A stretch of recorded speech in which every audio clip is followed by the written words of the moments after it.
Questions की और questions हमारे हिंदी और इंग्लिश दोनों ही दोनों ही लैंग्वेज में रहने वाले हैं। ओके, सीबीएसई स्टूडेंट्स जितने भी हैं वो इंग्लिश में इंजॉय ले सकते हैं एंड यहाँ पे जितने भी हमारे ठीक है अलग अलग बोर्ड से हैं हिंदी से, सो वह यहाँ पे हिंदी के क्वेश्चंस का एंजॉय ले सकते हैं। तो चलो फिर स्टार्ट करते हैं आपका बिना टाइम वेस्ट किए। और स्क्रीन पर फर्स्ट क्वेश्चन है, निम्नलिखित में से कौन सा एक भारत का संघ शासित प्रदेश नहीं है। अभी आप जानते हैं वर्तमान में अगर हम बात करें कितने केंद्र शासित प्रदेश है, 8। एक आपका है यहाँ पर दादर एवं नगर हवेली, दादर एवं नगर हवेली, और इसमें ही है आपका दमन एवं दीव। अभी इसमें जोड़ दिया दमन एवं दीव। फिर एक आपका है अंडमान निकोबार द्वीप समूह, एक है आपका दिल्ली, यहाँ पर एक है आपका जम्मू कश्मीर है ना, एक आपका है लद्दाख, 6, एक आपका है पुडुचेरी, एक लक्षद्वीप, एक और याद करो कौन सा है, दादर एवं नगर हवेली और दमन और दीव, अंडमान निकोबार द्वीप समूह, दिल्ली है, जम्मू और कश्मीर है। हाँ, एक आपका है यहाँ पर चंडीगढ़, 8। ये क्या है यहाँ पर आपके प्रेजेंट टाइम में 8 केंद्र शासित प्रदेश है, यूटी है हमारे भारत में। ये आप जो है याद रख सकते हैं। इस तरह से ये 8 है। अब देखो इनमें कौन सा केंद्र शासित प्रदेश नहीं है, लद्दाख भी है, जम्मू कश्मीर भी है, चंडीगढ़ भी है, लेकिन मणिपुर नहीं है। क्योंकि भैया मणिपुर क्या है, एक राज्य है, और मणिपुर जो राज्य है एक पूर्वी राज्य है। अगर हम यहाँ पे थोड़ा सा आपको बना के दिखा दें, जैसा आप देख सकते हैं इधर यहाँ पर, ओके, यहाँ पे इधर आपका क्या है, यहाँ पे असम, यहाँ पे है इधर आपका मणिपुर। तो यह क्या है, पूर्वी हिस्सा है, पूर्व हिस्सा। ओके, तो मणिपुर क्या है, एक स्टेट है, राज्य है आपका। क्लियर है ना, समझ आ गया क्वेश्चन। चलो नेक्स्ट यहाँ पे सेकंड क्वेश्चन है, निम्नलिखित में से कौन से कच्चे तेल पेट्रोलियम के उत्पादन है। कौन से कच्चे तेल पेट्रोलियम के उत्पादन है, बॉम्बे हाई तथा पश्चिम बंगाल, असम और ओडिशा है, गुजरात और तमिलनाडु है, बिहार और बॉम्बे हाई है। पश्चिम बंगाल जो है आपका कच्चे तेल का उत्पादक नहीं है, और नहीं यहाँ पे असम ओडिशा है, नहीं यहाँ पे बिहार है। हाँ, यहाँ पे गुजरात और तमिलनाडु, गुजरात और जो तमिलनाडु है कच्चे तेल पेट्रोलियम के उत्पादक के नगरीय राज्य है। इनके साथ साथ में यहाँ पर अरुणाचल प्रदेश भी हो जाएगा। ओके, गुजरात, तमिलनाडु, अरुणाचल प्रदेश, एमपी, मध्य प्रदेश, और यहाँ पे झारखंड, छत्तीसगढ़, एंड यहाँ पे अरुणाचल प्रदेश हो गया, असम, यहाँ पर आपका जो है मणिपुर वगैरह। ठीक है, ये पूर्वी स्टेट कुछ ये भी हो जाएंगे, लेकिन यहाँ पर सही आंसर होगा ऑप्शन सी। क्लियर है, चलो आगे देखो। फिर नेक्स्ट यहाँ पे स्क्रीन पर थर्ड क्वेश्चन है, हमारे देश का संविधान निम्नलिखित में से किसके नेतृत्व में बनाया गया था। मोहनदास करमचंद गांधी के, सरदार वल्लभ भाई पटेल के, डॉक्टर BR अम्बेडकर के, या फिर सर्वपल्ली राधा जो है कृष्णन के। बहुत ही अच्छा बेहतरीन यहाँ पे MCQs है। हमारे देश का जो संविधान है वो इनमें से किसके नेतृत्व में बनाया गया था। ये बनाया गया था डॉक्टर भीमराव अम्बेडकर के नेतृत्व में। ओके, इनका जो जन्म है कब हुआ था, 14 अप्रैल 1891 में इनका जन्म होता है। कहाँ पर, MP, मध्य प्रदेश के मऊ, मध्य प्रदेश के एक मऊ गांव में इनका जन्म होता है, डॉक्टर भीमराव अंबेडकर का। और इन्होंने जितने भी यहाँ पे दलित समाज, जितने भी यहाँ पर महिला है, महिलाएं जो आज शिक्षित है, एजुकेटेड है, हर एक जो है आपकी कास्ट की वो इन्हीं के ठीक है थ्रू है। ओके, और भाई जितने भी निचली कास्ट थी वो उनका भी यहाँ पे इन्होंने बहुत ही निर्माण किया है, बहुत अच्छा जो है इनको ग्रो किया है, डेवलप किया है डॉक्टर BR अम्बेडकर। और ये एक ऐसे यहाँ पर व्यक्ति माने जाते हैं, एक ऐसा इनका व्यक्तित्व है, परसेंटेज जो कि बहुत ही इंटेलिजेंट, एकदम ग्रेट। यहाँ पे अगर हम किसी को कहें अपने इंडिया में सबसे ग्रेट जो यहाँ पे पर्सन है वो है डॉक्टर BR अम्बेडकर। ओके, चलो नेक्स्ट यहाँ पर है 4 क्वेश्चन, पौधों के लिए किए जाने वाले, एक मिनट, पौधों के लिए किए जाने वाले नीचे दिए गए कार्यों पर विचार करना है। पौधों के लिए देखो, पौधों के बारे में कुछ यहाँ पे दिया हुआ है, फिर विचार करना है। पौधे को सहारा देना, ह्यूमस प्रदान करना, भोजन संचित भंडारण करना, पानी और खनिजों को अवशोषित करना। ऑप्शन है केवल ए और बी सही है, केवल सी और डी सही है, केवल बी और सी डी सही है, केवल ए सी और डी सही है। पौधों की देखो, पौधे जो होते हैं, जो हमारे पेड़ पौधे होते हैं, पौधों के बारे में अगर बात करें, पौधों के लिए किए जाने वाले, तो पौधा जो जड़ है नीचे, वह क्या होता है, पौधे को सहारा, जड़ पौधे को सहारा प्रदान करता है। अब जड़ है नीचे, अगर जड़ ही नहीं होगी तो पौधा कैसे खड़ा होगा, नहीं ना। अगर जो मानव है उसके पैर ही नहीं होगे तो कैसे चले फिरेगा, नहीं, है ना। तो इसी तरह अगर पौधे पर जड़ नहीं होगी तो कैसे चले फिरेगा, ठीक है। ह्यूमस प्रदान नहीं करना, बल्कि यह खुद हमें भोजन संचित भंडार देते हैं। हम इन्हें भोजन नहीं देते हैं, हमें ये खुद देते हैं, इसलिए यहाँ पे सेकंड ऑप्शन रॉन्ग है। भोजन संचित भंडार, पौधे, पेड़ पौधे, जितने हम ये खाना पीना करते हैं सब कहाँ से, पौधे तो हमें देते हैं। आप कोई सी भी सब्जी उगाते हैं, कुछ भी आप यहाँ पे अनाज, गेहूँ, चावल, धान, है ना, हर एक प्रकार की खेती करते हैं, तो वो पौधा ही तो होता है आपका। पानी और खनिजों को अवशोषित करना, हाँ बिल्कुल, पेड़ पौधे आपस में पानी और खनिजों को क्या करते हैं, अवशोषित करते हैं। एक मिनट,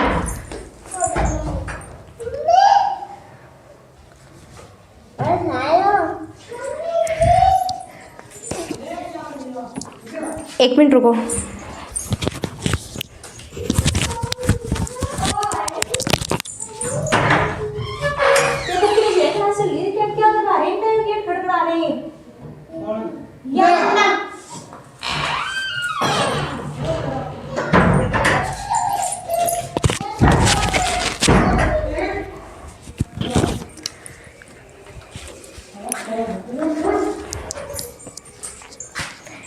ओके, हाँ सॉरी भाई थोड़ा, ठीक है। चलो, तो पौधों के लिए किए जाने वाले नीचे दिए गए कार्यों पर विचार करना है, तो सही आंसर यहाँ पे ए, सी और डी होगा, ए और सी, डी, ठीक है। 4 ऑप्शन हमारा राइट है, बी ऑप्शन हमारा रॉन्ग हो जाएगा।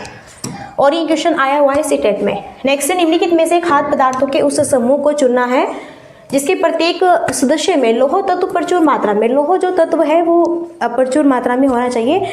इनमें से ऐसा कौन सा समूह है, ठीक है। तो गुड़, आंवला, देखो टमाटर यहाँ पे इसमें नहीं होगा, गुड़ में भी है, आंवला में भी, आंवला, पालक, गुड़ है, आंवला है, बंद गोभी में नहीं है टमाटर, बंद गोभी, आंवला, पालक, आंवले में भी है, पालक में भी, लेकिन बंद गोभी में इतना नहीं है। हाँ, आंवला, पालक और गुड़, ये है जो आपके यहाँ पर खाद्य पदार्थ के समूह है। इनमें सबसे ज़्यादा लौह तत्व की मात्रा है, ठीक है, सबसे ज़्यादा, आंवला में भी, पालक में भी और गुड़ में भी। इसलिए यहाँ पर हमारा जो सेकेंड ऑप्शन है ना, ये बिल्कुल बेस्ट होगा। और ये क्वेश्चन आपका सीटेट में आया हुआ है, इसलिए इसमें थोड़ा प्रिपेयर रहना, ठीक है। जो क्वेश्चन आए हुए हैं वही मैं आपको करा रही हूँ। नेक्स्ट फिर क्वेश्चन है, देखो, निम्नलिखित में से पक्षियों का वह समूह चुनिए जिसका प्रत्येक सदस्य हमारी तुलना में 4 गुनी अधिक दूरी पर वस्तुओं को स्पष्ट देख सकने योग्य है। फाख्ता कौवा मोर है, बाज कबूतर तोता है, कौवा चील बुलबुल है, या फिर बाज चील या फिर गिद्ध है। ओके, तो इनमें से पक्षियों का वह समूह हमें चुनना है जिसका प्रत्येक सदस्य हमारी तुलना में, हमारे मनुष्य की तुलना में 4 गुनी अधिक दूरी पर, ठीक है, वस्तुओं को स्पष्ट देख सकने योग्य हैं। तो यहाँ पर हमें उन पक्षियों का समूह चुनना है जो कि मानव से भी 4 गुनी अधिक दूरी पर वस्तु को स्पष्ट देख सकता है। ओके, अपने से भी 4 गुनी अधिक दूरी पर। सो सही यहाँ पे आंसर क्या होगा, बाज, चील और गिद्ध। और जो मानव से 6 गुनी अधिक दूरी तक देखता है वो कौन है, यहाँ पर आपका शेर। कौन है, वह है शेर यहाँ पर। ओके, ये जो होता है ना, मानव की तुलना में 6 गुनी अधिक दूरी तक देखता है। क्लियर। चलो next, in which one of the following states villagers build their shopping roofed wooden houses on strong bamboo poles at a height of 3 to 5 meters from the ground। नीचे दिए किस एक राज्य के ग्रामीण लोग अपने ढालू छत वाले लकड़ी के मकान मजबूत बांस के खंभों पर धरती से 3 से 3.5 मीटर की ऊंचाई पर बनाते हैं। इसके लिए आप एक ट्रिक याद रखें। इसके लिए एक ट्रिक है, अगर क्वेश्चन में आए ना कि बांस के खंभों पर बने घर हैं, बस ये बांस बनाए, तो आपको और कुछ नहीं करना, बस आपको लगा देना है असम सही आंसर होगा। असम जो यहाँ पे राज्य है ना, असम राज्य, असम राज्य, ठीक है, यहाँ पे ग्रामीण जो लोग हैं अपने ढालू छत वाले लकड़ी के मकान मजबूत, ये असम में बांस के खंभों पर, ठीक है, और धरती से वह 3 से 3.5 मीटर की ऊंचाई पर बनाते हैं अपने घरों को। तो ये है असम के रहने वाले। देन यहाँ पे सही आंसर हमारा क्या होगा? ऑप्शन सी बिल्कुल करेक्ट आंसर हो जाएगा। ठीक है, सही आंसर क्या होगा? ऑप्शन सी होगा यहाँ पर, असम स्टेट, असम जो राज्य है। क्यों बनाते हैं? क्योंकि यहाँ पर जो वर्षा होती है ना काफ़ी अधिक देखने को मिलती है, इस वजह से यहाँ पर ये बांस के खंभों से घर बनाते हैं, है ना। सही आंसर ऑप्शन सी होगा। नेक्स्ट है, भारत के मानचित्र में दिल्ली की स्थिति के सापेक्ष गांधीनगर गुजरात की राजधानी और पटना बिहार की राजधानी की दिशाएं क्रम से हैं। इस क्वेश्चन को हम थोड़ा मैप से यहाँ पे दिखाई के बना करके,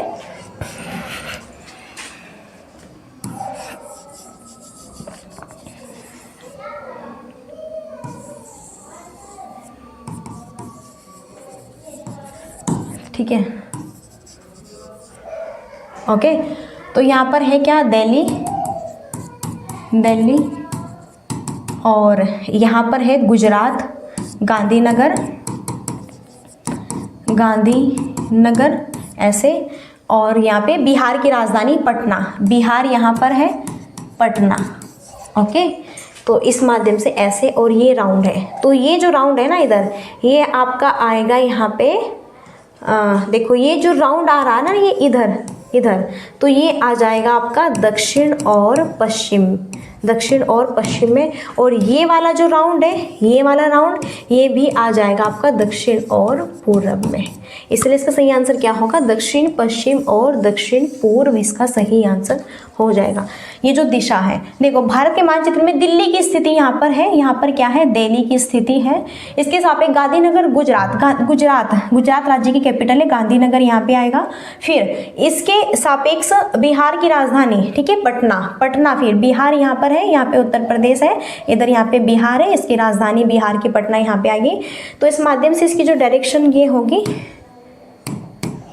ये ऐसे एबो ये और ये, ठीक है। तो इसकी दिशा होगी आपकी दक्षिण से पश्चिम होगी, और ये दक्षिण से पूर्व हो जाएगी। इसलिए सही आंसर यहाँ पर ऑप्शन क्या होगा? सेकंड होगा। बताइए समझ आया कि नहीं आया? आप मुझे थोड़ा, ओके, समझ आ गया होगा। नेक्स्ट यहाँ पे 10 क्वेश्चन है, निम्नलिखित में से किसने मटर के पौधों के साथ में प्रयोग किए और पाया कि मटर के पौधों में कुछ ऐसे लक्षण होते हैं जो जोड़ियों में पाए जाते हैं, जैसे चिकने या खुरदुरे, लंबे या बौने, पीले या हरे आदि। सो यहाँ पे डॉक्टर MS स्वामीनाथन ने, या फिर ग्रेगर जॉन मेंडल ने, जॉर्ज मेस्टल ने, या फिर चार्ल्स डार्विन ने। तो इनमें से किसने मटर के पौधों पर, देखो किसने मटर के पौधों के साथ में प्रयोग किए और यह पाया कि मटर के पौधों में कुछ ऐसे लक्षण होते हैं जो कि जोड़ियों में पाए जाते हैं। मटर, आपने देखा है जो मटर होता है ना, मटर जॉइंट सा होता है ना, बीच में एक ऐसी लाइन से होती है थोड़ी, है ना, तो उसे ही कह रहे हैं कि पौधों में कुछ ऐसे लक्षण होते हैं जो जोड़े में पाए जाते हैं, जैसे चिकने, खुरदुरे, लंबे या बौने, पीले, हरे, इस तरह के होते हैं। तो यह यहाँ पर कहते हैं कौन? Gregor John Mendel. ये कहते हैं भाई जैसे कि देखो एक बच्चे का जन्म होता है, बर्थ होता है, कैसे एक अपनी माँ के गर्भ में ठहरता है उस माध्यम से, तो इसी माध्यम से जैसे पेड़ पौधे होते हैं, इनका भी कैसे किस तरह जो है ये बड़े होते हैं, लगाते हैं, है ना, कैसे इनका विकास होता है, वही चीज़ दर्शाते हैं कौन? जॉन यहाँ पे मेंडल। नेक्स्ट 11 क्वेश्चन है, बेहतरीन मस्त क्वेश्चन यहाँ पर है, निम्नलिखित में से कौन सा एनसीएफ 2005 के अनुसार EVS पाठ्यक्रम में सुझाए गए 6 विषयों में से एक है? पदार्थ, प्राकृतिक संसाधन, चीज़ें जो हम बनाते और करते हैं, चीज़ें कैसे काम करते हैं। 6 यहाँ पर क्या है? थीम है, 6 थीम। आवास है, पानी, चीज़ें जो हम बनाते और करते हैं, चीज़ें जो हम बनाते हैं और करते हैं, है ना, भोजन है, 5। एक और है यहाँ पे, आवास, पानी, चीज़ें जो हम बनाते हैं करते हैं, भोजन है, और एक और है यहाँ पे, ठीक है। ये आपकी 5 क्या होती है? थीम है। और सॉरी देखिए 6 थीमों में से, 6 विषयों में से एक है, 6 है, हाँ यहाँ पे, ठीक है। चीज़ें जो हम बनाते हैं और करते हैं, सही आंसर यहाँ पर हो जाएगा ऑप्शन 3। चलो आगे देखो नेक्स्ट, नेक्स्ट क्वेश्चन है, उपाख्यान अभिलेखों में क्या नहीं दर्ज करना चाहिए? उपाख्यान अभिलेखों में क्या दर्ज नहीं करना चाहिए, यह हमें यहाँ पे बताना है। मुख्य रूप से समस्याग्रस्त स्थितियों की पहचान करना, निर्णय वाले कथनों को लिखना, मजबूतियों और कमजोरियों की पहचान करना, बच्चे की रुचि और संबंधों की आदि की पहचान करना। नीचे ऑप्शन यहाँ पे दिए हुए हैं, ए बी सही है, सी डी सही है, ए बी सी सही है, या फिर ए सी और डी सही है। उपाख्यान अभिलेखों में क्या नहीं दर्ज करना चाहिए, देखो यहाँ पे ये बताना है। जब हम बालकों को पढ़ाते हैं तो उस माध्यम क्या नहीं होना चाहिए, क्या नहीं और क्या करना चाहिए, ये सारी चीज़ें यहाँ पे, ठीक है। तो मुख्य रूप से समस्याग्रस्त स्थितियों की पहचान कर, मुख्य रूप से जो समस्याग्रस्त स्थिति है उसकी पहचान करना, ये उपाख्यान अभिलेख का काम नहीं है। निर्णय वाले कथनों को लिखना, जो निर्णय लेने हैं उन्हें कथनों को लिखना, ठीक है। ओके, सो ये यहाँ पर रॉन्ग है, ए और बी, इसलिए सही आंसर क्या होगा, ऑप्शन ए और बी, ऑप्शन ए सही होगा।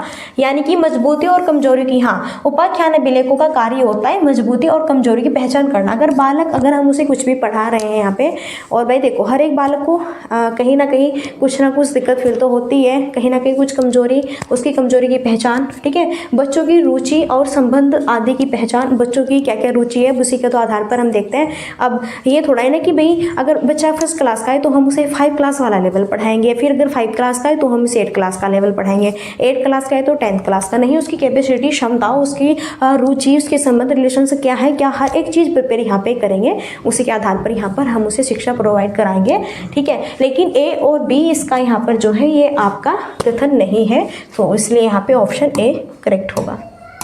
नेक्स्ट, आप एक एकीकृत ईवीएस कक्षा के लिए कैसे योजना बनाएंगे? एक पाठ में 2 या अधिक विषय क्षेत्रों को मिलाएंगे, अलग योजनाओं में सभी विषयों को अलग रखेंगे, विज्ञान और सामाजिक विज्ञान के लिए अलग अध्यापकों को प्रबंध करेंगे, पर्यावरण विज्ञान के लिए अलग अध्यापक का प्रबंध करेंगे।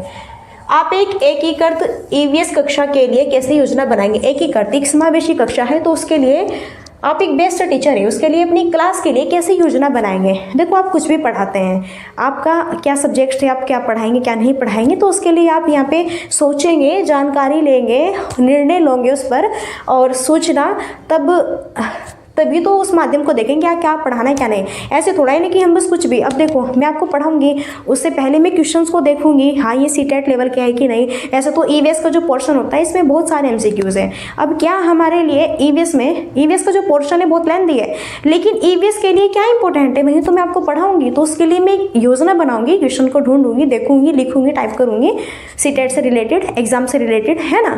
तो इस माध्यम से अलग योजनाओं में सभी विषयों को अलग करेंगे। विज्ञान और सामाजिक विज्ञान के लिए अलग टीचर्स रखेंगे, नहीं भाई, या फिर पर्यावरण विज्ञान के लिए अलग टीचर्स रखेंगे, जबकि एक पाठ में 2 या अधिक विषय क्षेत्रों को मिलाएंगे। हाँ, एक पाठ में 2 या अधिक विषय क्षेत्रों को मिलाएंगे जिससे कि हम सारी चीज़ें सीखें। अब देखो अगर हम हिंदी पढ़ रहे हैं तो हिंदी के साथ साथ में हम थोड़ा इंग्लिश भी बोल लेते हैं, और थोड़ा अगर हम हिंदी पढ़ाते वक्त थोड़ा हम संस्कृत भी बता दे तो भी बेस्ट होगा। अब जैसे यहाँ पे अगर हम मैथ कर रहे हैं, क्या कर रहे हैं, मैथ के सम्स कर रहे हैं, तो उसमें जो है हम थोड़ा हिंदी से बताएंगे, कुछ इंग्लिश के वर्ड्स का यूज़ करेंगे, इस माध्यम से बताएंगे, है ना। यानी कि हम एक सब्जेक्ट्स में अलग अलग भिन्न भिन्न जो है यहाँ पे सब्जेक्ट्स भिन्न भिन्न लैंग्वेज का यूज़ करके आपको बता रहे हैं, तो वो चीज़ आपको अच्छी भी लगती है, पढ़ने में भी इंजॉय आता है और आप अच्छी रुचि भी लेते हैं। सही आंसर ऑप्शन ए होगा। नेक्स्ट,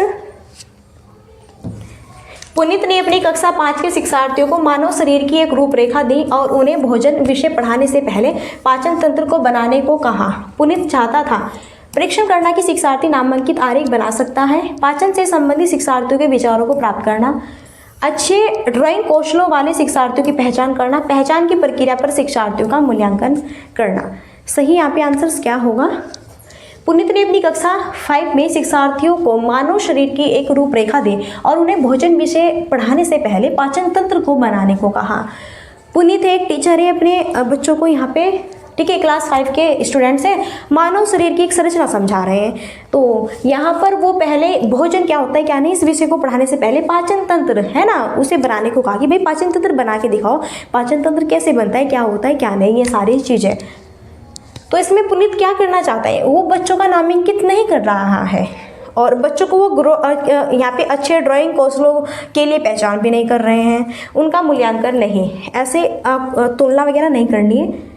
बल्कि सही आंसर ऑप्शन बी। पाचन से संबंधित शिक्षार्थियों के विचारों को प्राप्त करना है। अगर हम क्लास के टीचर हैं बेस्ट यहाँ पे, और हमारे पास में क्लास है और बहुत सारे स्टूडेंट्स हैं, ठीक है, अलग अलग व्यक्ति भिन्नता वाले बच्चे हैं, बालक हैं, तो हम उन्हें यहाँ पे अगर पाचन तंत्र बनाने के लिए देंगे तो हर एक बच्चे के हमें दिमाग का, उनकी क्षमता का पता चलेगा, रुचियों का भी, और साथ ही साथ में और हमें ये भी पता चलेगा कि हाँ बालक कैसे बनाता है, कैसे नहीं, क्या जानकारी है, क्या ये पाचन तंत्र जानता है, नहीं भी जानता है। हर बच्चे अपने अपने विचार देंगे, अपने अपने विचारों के आधार पर बताएंगे, बनाएंगे। तो इससे जो है एक टीचर्स को ये भी अनुभव होगा कि हाँ भाई बालक कितना सीख रहे हैं, कितना नहीं सीख रहे हैं। सही आंसर ऑप्शन क्या होगा? बी होगा। चलो नेक्स्ट यहाँ पे और लास्ट क्वेश्चन है आपका, निम्नलिखित में से क्या रचनात्मक आकलन के संबंध में सही नहीं है? क्या सही नहीं है वो बताना है। रचनात्मक आकलन के लिए क्या सही नहीं है? रिपोर्ट कार्ड के प्रत्येक तिमाही में इसकी सूचना दी जाती है। अधिगम को सुदृढ़ करने के लिए यह अध्यापक को समय पर कार्यवाही करने में हेल्प करता है। इसको छात्रों की प्रगति की निगरानी करनी है। बच्चे के सीखने की कोई भी जानकारी रचनात्मक आकलन में मदद कर सकती है। तो भैया रचनात्मक आकलन के संबंध में क्या सही नहीं है ये बताना है। देखो रचनात्मक जो आकलन है यहाँ पर असेसमेंट आपका, ओके, फॉर्मेटिव जो असेसमेंट है इसके बारे में क्या देखो, जो रचनात्मक आकलन होता है इसके माध्यम से हम बालकों को उनकी रुचि, क्षमता, उसके आधार पर ही पढ़ाते हैं। इससे बालकों का सबका सही विचार हो, विकास हो, और जब हम पढ़ाते हैं तभी हम यहाँ पर उसकी क्या क्या कमजोरी है, क्या उसे समझ नहीं आ रहा है, क्या दिक्कत फील हो रही है, सारी चीज़ें हम उसे बताते हैं, समझाते हैं। दोबारा भी कितनी बार पूछे, असेसमेंट कंटिन्यू चलता रहता है। लेकिन क्या नहीं होना चाहिए कि रिपोर्ट कार्ड के प्रत्येक तिमाही में, रिपोर्ट जो कार्ड होता है उसके प्रत्येक तीसरे महीने में इसकी सूचना दी जानी चाहिए। नहीं, ये आपका एबो प्रत्येक दिन होता है। अगर हम शिक्षण गतिविधि करा रहे हैं, ओके, तो उसमें अगर बालक को कोई गलती फील होगी तो हम ये कहेंगे नहीं भाई 3 महीने के बाद पूछो मुझसे आके, मैं नहीं बताऊंगा भाई, ठीक है। तो ये चीज़ क्या है, गलत है भैया। अब पढ़ा तो हम अब रहे हैं, बालक को अब दिक्कत हो रही है तो अभी तो बताएंगे ना, एकदम तुरंत ही मूल्यांकन करेंगे, तुरंत ही असेसमेंट देंगे, आकलन करेंगे बालक का। अब ये थोड़ा है कि 3 महीने बाद कहेंगे, 6 महीने बाद, या नहीं भाई पूरी परीक्षा हो जाएगी ना तब बताएंगे, ठीक है। तब पूछ के क्या करेगा बताओ, ओके। इसलिए सही आंसर ऑप्शन क्या होगा यहाँ पे? सही आंसर ऑप्शन ए होगा, ये रॉन्ग होगा यहाँ पे, ओके। चलो तो यहाँ पे फिनिश हुआ हमारा सेशन। आप बताइए सेशन यहाँ पे कैसा लगा? आई होप आपको बेस्ट लगा होगा। लास्ट में कुछ क्वेरी है, like share and comments and subscribe की। सेशन अच्छा लगता है, कंटिन्यूटी आप हमारे साथ में बनना जो है चाहते हैं, और यहाँ पर हमारे साथ में क्लास जो लेना चाहते हैं तो प्लीज़ आप चैनल को सब्सक्राइब कर सकते हैं। बाकी आपकी मर्जी है। कंटिन्यू अगर आपको भी यहाँ पर हमारे साथ में प्रिपरेशन करनी है बेस्ट एकदम मस्त तरीके से, तो आप हमारे चैनल को सब्सक्राइब कर सकते हैं। तो अभी फिर हम मिलते हैं नेक्स्ट सेशन में, और तब तक के लिए so thanks for watching, keep study and bye bye, take care. Jai Hind, जय भारत मेरे प्यारे फ्रेंड्स, दोस्त, भाई बहन। ओके, मिलते हैं फिर नेक्स्ट सेशन में। नमस्कार। ओके।